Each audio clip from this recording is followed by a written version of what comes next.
असे ब्रेक नंतर सगळ्यांचं स्वागत आहे तुमच्या आमच्या आवडत्या कार्यक्रमात. अजिबात शंका घ्यायची नाही, कळलं काय? कार्यक्रमाचं नाव काय अख्ख्या महाराष्ट्राला माहित, क्लोजअप.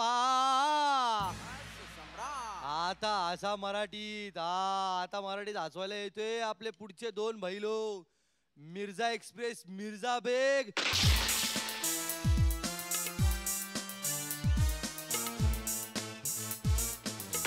एक लहान मुलगा त्याच्या घराच्या समोर पायरीवर बसून होता. आतमध्ये नवरा बायकोचं भांडण सुरू होतं. माझ्यासारखा एक गृहस्थ समोरून निघाला असा. त्याला सहज विचारलं, म्हणे आतमध्ये काय चालू आहे? म्हणे माझी आई माझ्या बाबासोबत भांडून राहिली. तर म्हणे काय भांडण कायचं आहे? म्हणे बाबा कोण आहे याचंच भांडण आहे म्हणे. एका माणसाला असं वाटलं की आपण तर फार प्रसिद्ध मकरंद अनासपुरे साहेबांसारखे. त्यानं आपल्या मुलाला सांगितलं का तू कुठे गेला तर सांगत जा, मी अमक्याचा मुलगा आहे, मी तमक्याचा मुलगा आहे. आता त्याच्या पत्नीला असं वाटलं का असल्यावर सांगायचं काय काम आहे? ते म्हणे बिलकुल सांगायचं नाही. आता पोट्ट पडलं संभ्रमात. आपल्या मित्राच्या घरी गेलं. त्या मित्राच्या बापानं विचारलं, का रे म्हणे तू अमक्याचा पोरगा आहे का? तो म्हणे काय सांगू का बा? म्हणे बाबा हो म्हणते, म्हणे माझी मायच नाही म्हणते म्हणे. एक डाव तर तुम्हाला सांगतो. बापासोबत मुलगा फिरायला गेला. एक गाढव आणि एक गाढवीन दोघं उभे होते. मुलानं विचारलं, म्हणे हे काय आहे? तर ते म्हणे बा एक गाढव आहे आणि ते गाढवीन आहे. तर म्हणे ते गाढवीन कोण आहे? तर म्हणे त्या गाढवाची पत्नी आहे म्हणे. तर मुलगा म्हणे गाढवसुद्धा लग्न करतात का म्हणे? त्याचा बाप म्हणे अबे गाढवच लग्न करत असते म्हणे. या लहान मुलाचा तर इतका ताप आहे तुम्हाला सांगतो. एक लहान मुलगा आपल्या बापासोबत दुकानात गेला. त्याला बाहुला घ्यायचा होता. सारं दुकान पाहिलं. त्यानं सांगितलं का तो कोपऱ्यातला जो बसल्यासारखा दिसतो तो बाहुला मला आवडला, तो मला पाहिजे. त्याचा बाप म्हणे गप्प बस, ते बाहुला नाही तो दुकानदार आहे म्हणे. अहो एक मुलगा बाहेरून आला. त्याच्या नाकाचा शेंडा तुटला होता, नाकातून रक्त वाहत होतं. आईनं विचारलं, म्हणे काय अहिर करून आला म्हणे तू? ते म्हणे काय नाही, भांडण झालं म्हणे एका मुलासोबत, त्यानं माझ्या नाकाचा शेंडाच तोडला म्हणे. अरे म्हणे मी तुला सांगितलं होतं की समोरच्या सोबत भांडण करण्याच्या आधी मनातल्या मनात 50 मोजाचे आणि नंतर भांडण करायचं.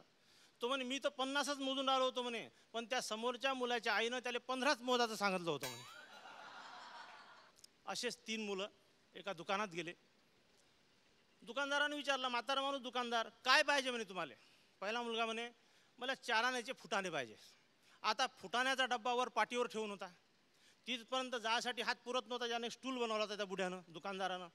त्यानं तो स्टूल उचलला, त्या पाठीखाली ठेवला, त्या स्टूलवर चढला, तो डब्बा काढला, त्याचं झाकण उघडलं, 4 आण्याचे फुटाणे त्या मुलाला दिले, झाकण बंद केलं डब्याचं, डब्बा उचलला, स्टूलवर चढला, पाठीवर डब्बा ठेवला, स्टूल उचलला, बाजूला ठेवला, पुन्हा आपल्या खुर्चीवर बसला. दुसऱ्याला म्हणे तुले काय पाहिजे? म्हणे 4 आण्याचे फुटाणे पाहिजे म्हणे.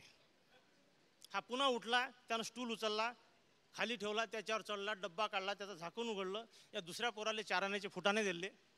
आणि मग तिसऱ्या पोराले तुले बा 4 आण्याचे फुटाणे पाहिजे काय म्हणून विचारलं. तो म्हणे मला नाही पाहिजे म्हणे 4 आण्याचे फुटाणे. यानं पुन्हा डब्बा बंद केला, वर ठेवला, स्टूल उचलला, बाजूला ठेवला, जागेवर येऊन बसला.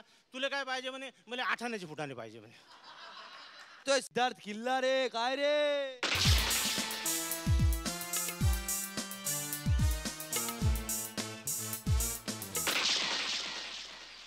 काय की बायांच्या लग्नाला 20-20 वर्ष जरी झाले तर लग्नाच्या गमती जमती सांगताना त्यांना फार इंटरेस्ट येत असते.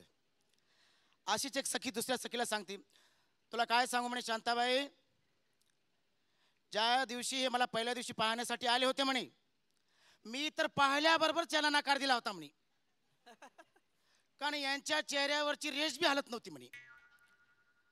असं वाटत होतं की चेहऱ्यावरचे हावभाव कुठेतरी पोहोचून आलेत. आवाढव्य शरीर. मला वाटलं मला पाहण्यासाठी आलेत का खाण्याचा कार्यक्रम आहे, कारण याच्या प्लेटामधले पोहे इतके आनंदानं खाऊ लागले. यानं 3दा प्लेटामध्ये पोहे मागून खाल्ले, 3दा.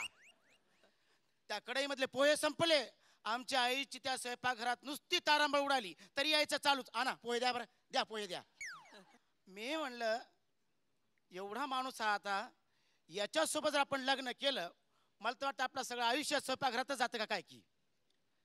शेवटी आईनं काय केलं, पोह्यासोबत लिंबू पिळून दिलं, वरून खोबरं दिलं, 2 सोनपापड्याच्या वड्या दिल्या, चहा दिला. चहाच्या नंतर खारे बिस्किट, गोड बिस्किट, सपक बिस्किट्स असे 3 बिस्किटाच्या प्लेटी दिल्या. पानदानामधली सुपारी खाली, लवंग खाली, सोप खाली, पण हे काढ माझ्याकडे पाहायला तयार नव्हता बिचारा. एवढं खाऊन सुद्धा मी मला मग याच्यासोबत लग्न नाही करत. तर आई म्हणायला लागली, आई कर ना म्हणे, तू या हातचं खाल्लं म्हणे की 4 दिवसात वाळून जाईल म्हणे चवळीसारखा, तू फक्त लग्न तर कर म्हणे. शेवटी मी होकार दिला, लग्न झालं. विहीन पंगत बसली, 2.5 तास विहीन पंगत चालली. सगळ्या बायाचं खाणं पिणं झालं, हात वाळून गेले, पण यायचं जेवण काय होईना. हात भरवता भरवता जेवण देता देता म्हणजे हात दुखायला लागले, पण हे माणूस मात्र पोटभर जेवण करू लागला. शेवटी याच्या भावाने याच्या कानात काहीतरी सांगितलं.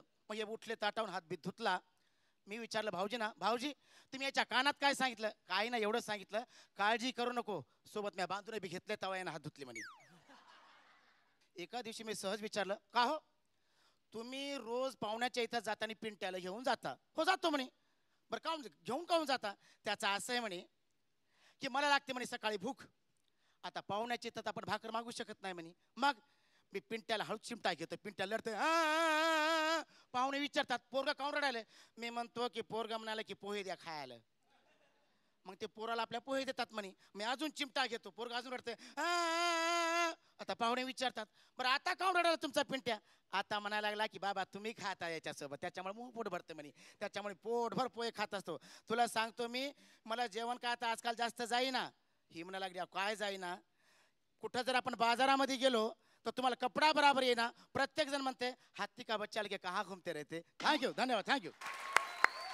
Okay okay okay, thank you thank you. हा का भाई, कसा काय वाटला परफॉर्मन्स? मस्त मस्त. हा मग पहिला फोन आला. हॅलो, हा सरकार बोलतोय.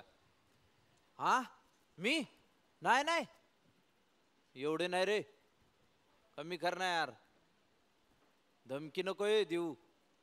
हा बॅलन्स कमी आहे म्हणून ठेवतो बार. का भाई, कुणाचा फोन? खंडणीसाठी फोन येऊ लागले रे आजकाल. तू खंडणी मागितली तुम्हाला? हा का बडे भैया, काय करायचं याच्यावर बोला.